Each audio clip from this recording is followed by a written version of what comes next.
Now, going over to the political part podcast, you have Kevin O'Leary on Trump's fraud, quote unquote, and business implications for New York.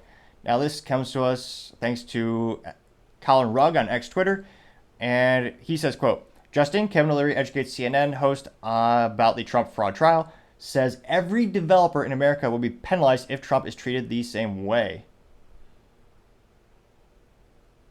If they are treated by the same way. Again, no matter how many takes I take, pun mildly intended with that clumsy wording, I struggle in speaking. So, if you click the subscribe button, I have a theory. It may assist with my speaking ineptitudes. Granted, there are many, but when I first started the show, very few subscribers, a lot of speaking blunders, a lot of them.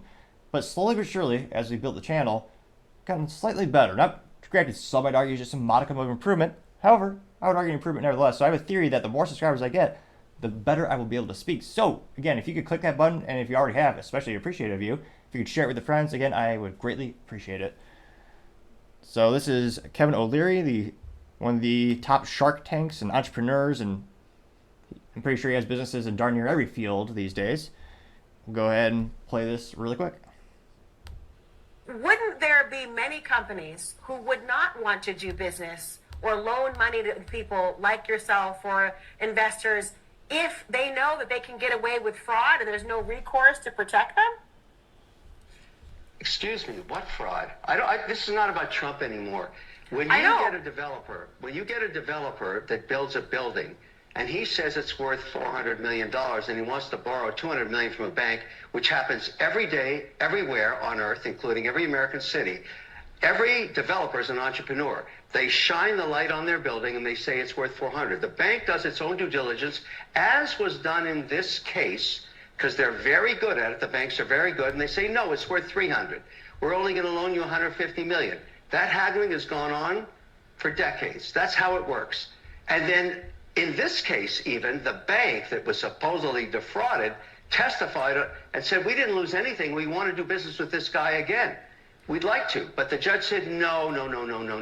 Let's penalize this developer for 355 million. And if we're going to do that, let's penalize all the developers all across America. They've all done the same thing. All of them should go to jail, and we should stop building buildings. That's what the message is from New York. Even the governor herself is concerned about what this looks like to investors all around the world. It's not just U.S. domestic. All around the world, people are talking about what happened here. You really think people want to invest money in New York after this? How about we go somewhere else? I think there are people who would. I don't want to cut you off, but I want to converse with you instead. You just did. It's only because I want to have a conversation, you know what? Kevin, I respect as opposed you, to just I having respect you tell because me. you're a lawyer. You're a lawyer. You understand exactly. That's got to be the first time someone said that. I respect you because you're a lawyer. Well, I wouldn't go that far. What I'm talking about. I got to tell you, I'm respectable for a number of reasons, Kevin O'Leary, but being a lawyer is one of those issues. But I'll tell you, when I hear your conversation, and I do want to converse with you about this point, I understand that there are legitimate concerns that were raised during the trial and will continue to be raised about who the quote-unquote, who is actually bringing the suit. It wasn't the banks who were saying that we as consumers or unsophisticated feel this way, but Letitia James, the Attorney General, and I know you want to expand beyond Trump, has suggested, well, it's about making the playing field level for those who are not the major and billionaire investors, but for those who are supposed to put business records out there, want to get a loan, the idea of making sure that they have to have the same true statements included as those who have a lot more money. Is there any weight to that for you? Well, I asked you who lost money, and I'll make it even clearer. You and I, we're developing a data center together, and I say to you, we can go to New York, where this just happened. It's your money now. You're now an investor, and you're taking risk. You're an entrepreneur with me, right beside me. We're together on the deal. Or I can show you Oklahoma, North Dakota, West Virginia, where the governors actually ran businesses. Let's go there, where this never happened before. They have power. They have permits. They've got legislation that's supportive of entrepreneurship. Why would we go to New York? Why take the risk? My only point is, did we just diminish the great state of New York and the great people of New York? And shouldn't they ask for better management so they don't become a flyover state? Remember, New York has the highest taxes in the country, the worst regulatory environment, and it's incredibly mismanaged. And I'm pointing out now, on top of that, you get this insanity, a victimless crime. And forget about Trump. It's not about Trump. I don't care about Trump in this. I care about America, and I care about entrepreneurship, and I care about democracy and the fairness.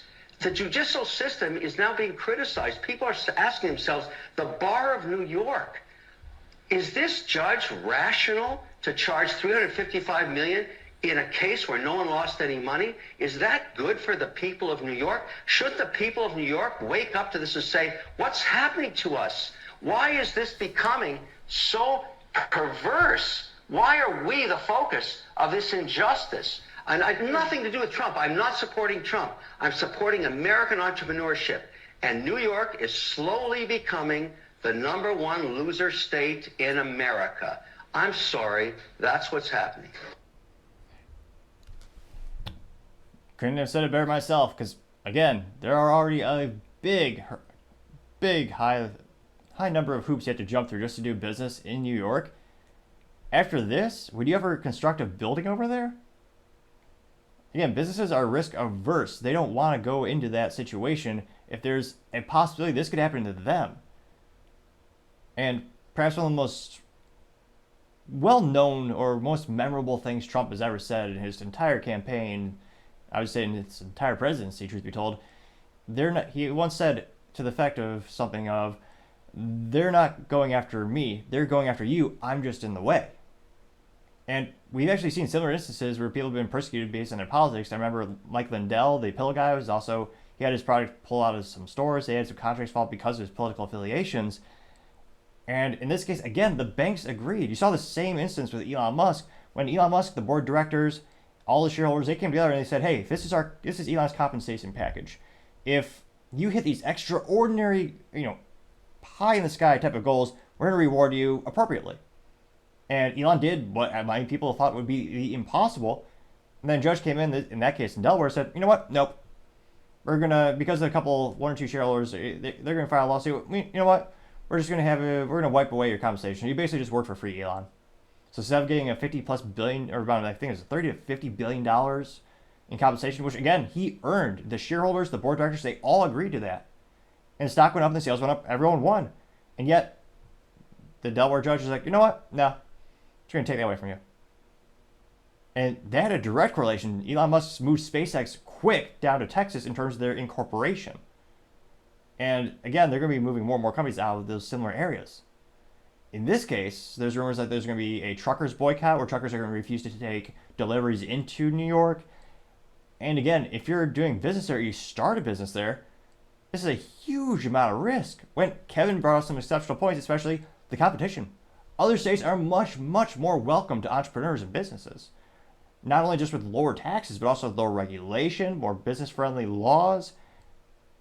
It's one of those things where it's getting more and more difficult to start a business, let alone run a business in places like New York. Very similar to the exodus we're seeing in California, where more companies are relocating out of California than ever before. And spoiler alert, they're all going to states that are very much better for businesses. And truth be told, I would argue, better for people. Places where, for example, you don't have an income tax in Texas. That's an exceptional benefit, I would say, at the very least. And there's also myriad of other benefits. But maybe I'm alone in this assessment. Let's jump into the comments and find out. Again, that got 7.4 million views within the first 24 hours and 98,000 likes. Wouldn't there be many companies? Oh, geez Louise. Good old touchscreens. Half the time they work awesome. Half the time they don't. Let's see here. So one of the first comments comes from Western Lensman. He says, quote, thanks for amplifying this, Colin. Here's another clip people might want to see. The real reason they went after Trump in New York, a political vendetta. If you like these clips, please consider a follow.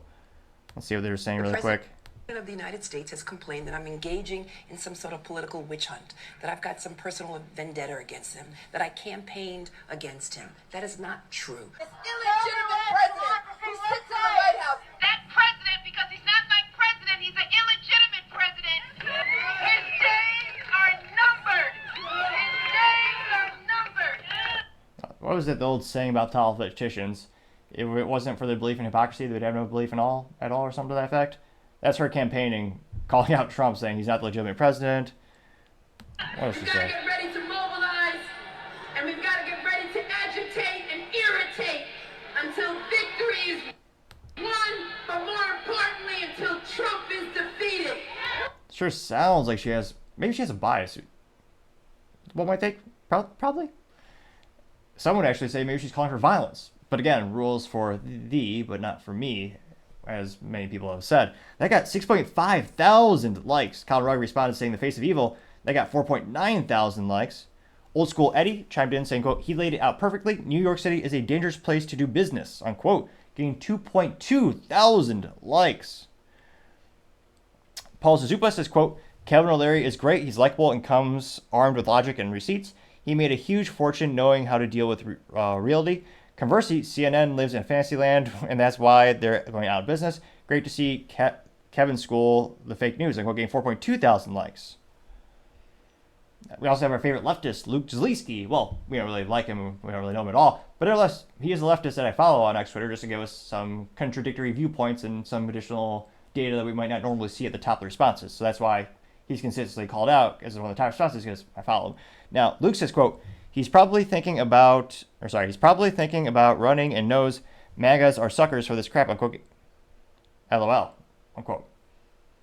Now, some might say that's mentally vacuous. I tend to agree with that. But that did get 45 likes. So people do agree, or 45 people, or robots, did agree with that specific statement.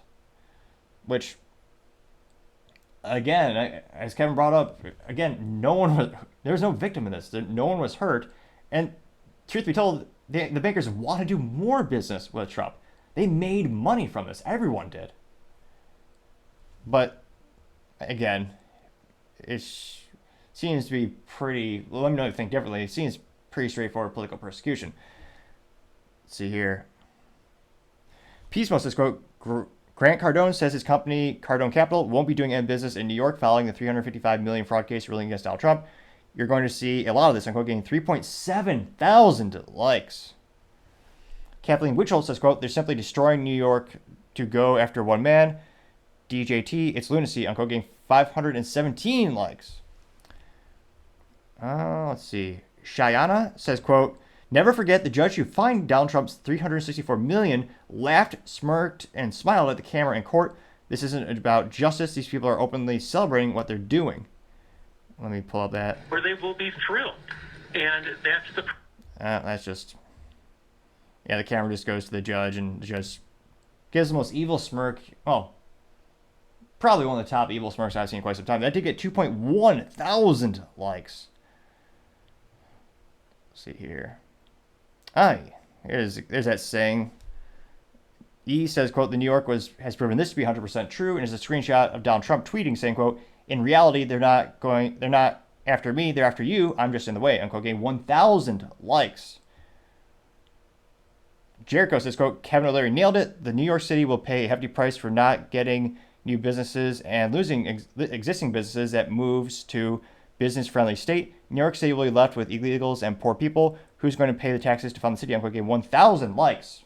Well, the federal government just bailed them out. We've seen that happen before with places like Detroit, which, despite their ineptitudes, they keep voting the same way, they keep doing the same actions, and the government will bail them out subsequently. Even though, what was it, 2012? What was it, 2009 or 12? The U.S. taxpayers were assured the federal government wasn't going to do it, and of course they did it. The Right Angle News Network says, quote, this is just another way for them to attack Trump, and we all know it. They don't have a leg to stand on, but they will come at him at every angle to try to take him down. It's clearly a witch hunt and election interference controlled by Democrats. I'm quoting 790 likes. Which, again, can't help but think of the timing. Why didn't this happen, well, decades ago?